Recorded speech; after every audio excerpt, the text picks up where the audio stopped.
আপনারা জানেন সময়ের বহুল আলোচিত একটি ঘটনা এই এলাকার আরফান মসজিদে আরফান আলী মসজিদের একটা ঘটনা। সেটা হচ্ছে যে এক মহিলা এসেছিলেন ইমাম সাহেবের কাছে হিল্লা বিয়ের মাসআলা জানার জন্যে।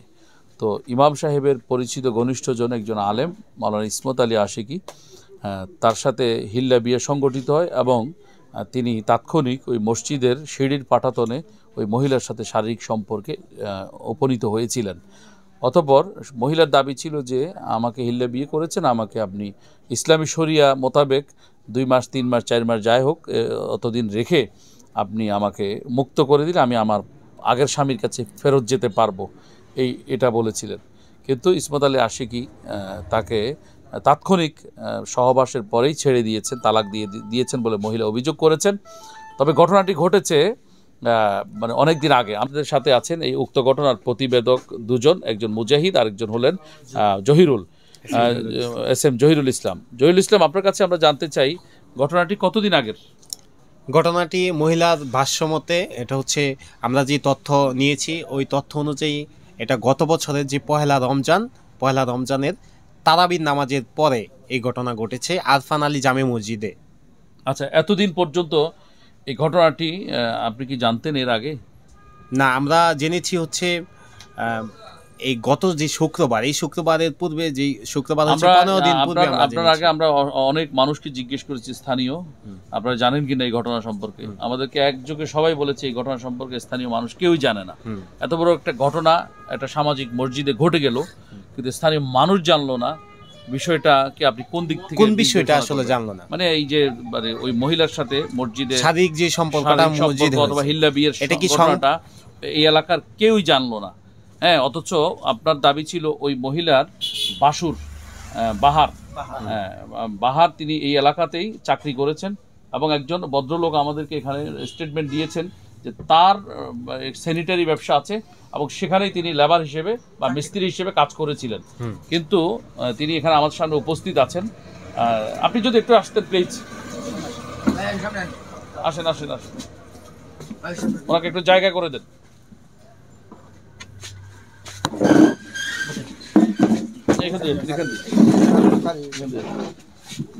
হ্যাঁ, আপনি যদি আমাদেরকে একটু জানাতেন যে মানে উনি যে সাংবাদিক জহিরুল, তিনি যে মহিলার কথা বলছেন ওই মহিলার ভাসুর এই এলাকায় কিন্তু তিনি জব করতেন, চাকরি করতেন, বিভিন্ন প্রতিষ্ঠানে বা মানুষের বাড়িতে কাজ করতেন। আমার পাশে আপনার স্যানিটারিতে কাজ করেছেন বলে আপনি দাবি করেছেন। কতদিন কাজ করতেন বাহার? প্রায় তো 1-1.5 বছর। 1-1.5 বছর। তো 1-1.5 বছর যেহেতু ঘটনাটা নারী ভুক্তভোগী, এই 1-1.5 বছরে এই ঘটনা কি আপনারা জানতেন? বাহার যেহেতু ওই নারীর বাসুর, তাহলে আপনাদের কি জানিয়েছেন? না না না, আপনাকেও জানান। এটা বাহারে রিং দিলে কোন যাইতো? বাহার আপনি বলেন, আপনাকে আমরা রেসপেক্ট করি, আপনি বলেন। কোনটা রে? মানে ওই নারীর বাসুর কি বাহার, এটা কি সত্য? এটা যদি একমাত্র বাহার কথা কইলে অনেক কোন যাইতো মনে হয় না। কারণ কয় ভাই বলে আপনি জানেন? বাহারা বলছে যে তারা 3 ভাই, 2 ভাই থাকে দেশের বাড়িতে। হ্যাঁ, 3-4টা বিয়া করছে। বাহার তো আর দেশও জানা, এই সিরুপুরে কইতা হ্যাঁ আর কাম মরে এনো।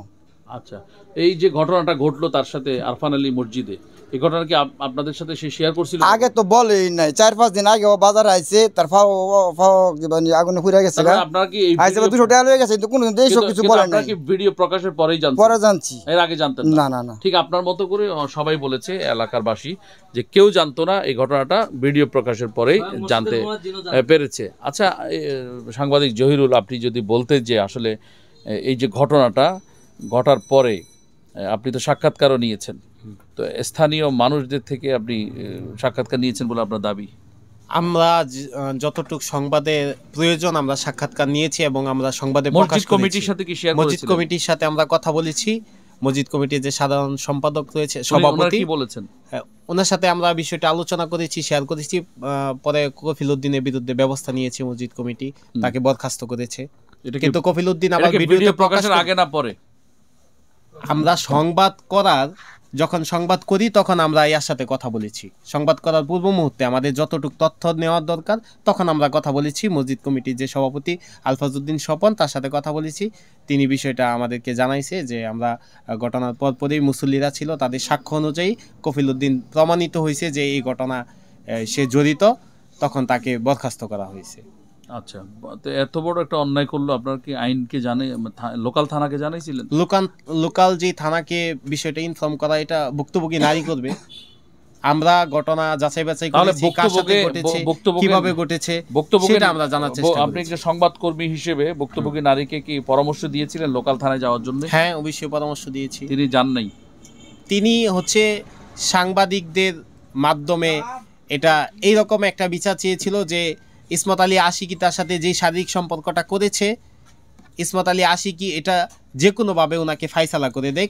হিল্লা বিয়ের নামে যে তাকে সাথে যে ঘটনাটা ঘটেছে, এটা সমাধান চেয়েছে। দুজনকে কি আপনারা মুখোমুখি করেছিলেন, ইসমত আলী আশিকি এবং মুখোমুখি করার জন্য আমরা চেষ্টা করেছি। ইসমত আলী আশিকি আমাদেরকে বলছিল যে আসবে, পরবর্তীতে সে আসে না। বিভিন্ন নেতাকর্মী দিয়ে সে আমাদেরকে ফোন দেওয়া হয়েছে, কিন্তু সে আর আসে না। আমরা চেষ্টা করেছিলাম, যেহেতু এটা ধর্মের উপরে ব্যাপকভাবে আসলে একটা প্রভাব পড়েছে, আমরা চাইছি যে এটাকে ইসমত আলী আশিক এবং মহিলাকে একটা মিটমাট করে দেওয়ার জন্য, তাদেরকে বসায় মহিলা ধর্ম যেভাবে বলে সেটা ওইভাবে মীমাংসা করে দেওয়ার জন্য, কিন্তু সে কথা দেওয়ার পরে সে আসে নাই।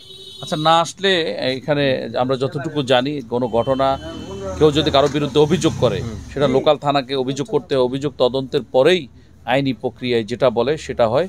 এর আগেই কারো কথা আমি বললাম যে উনি আমাকে মেরেছে বা ক্ষতি করেছে, তো আপনার কাছে আসলাম, আপনি ভিডিও করে ছেড়ে দিলেন তদন্তের আগেই, ঘটনা সত্যতা যাচাইয়ের আগে।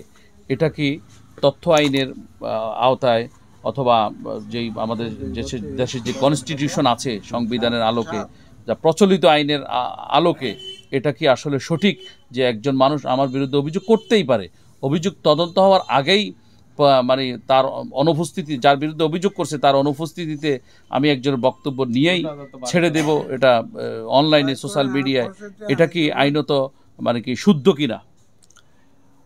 বিষয়টা যদি আপনি এভাবে বলতে চান, তাহলে সব বিষয় তো আসলে অভিযোগে হয় না। কিছু বিষয় আসলে সংবাদ, অভিযোগ ছাড়াও আসলে সংবাদ করা যায়। আমরা সেটাই করেছি।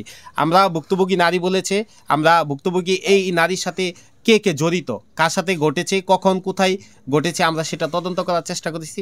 আমাদের তদন্তে মনে হয়েছে যে এই মহিলা নিরুপায়, সে একটা প্রতারণার শিকার হয়েছে।